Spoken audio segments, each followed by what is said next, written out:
ડાંગ જિલ્લા વકીલ બાર એસોસિએશનની ચૂંટણીમાં પ્રમુખ સહિત સર્વાનુમતે સભાસદોની વરણી.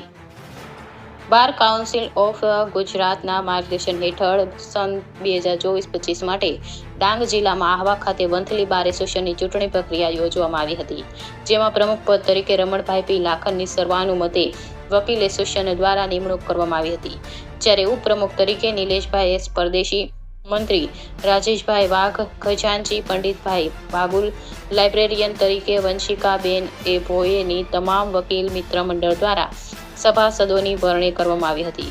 તમામ નિમણૂક થયેલ સભાસદોને વકીલ મિત્રો દ્વારા હાર પહેરાવી તમામ વકીલ મિત્રોને ઉપસ્થિત રહીને શુભકામનાઓ પાઠવી હતી.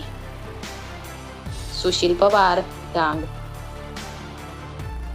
લાખન, હું આવા ડાંગ બાર એસોસિએશન દરેક સભાસદનો, દરેક વકીલ મિત્રનો હું ખૂબ ખૂબ ભાવભીરથી આભાર માનું છું. તેઓએ મને પ્રમુખ તરીકે નિમણૂક કરી અને મને ચૂંટણી કરી અને ચૂંટીને મને પ્રમુખ તરીકે નિમવા માટે દરેક સભાસદનો, દરેક વકીલ મિત્રનો હું પુષ્કળ આભાર માનું છું.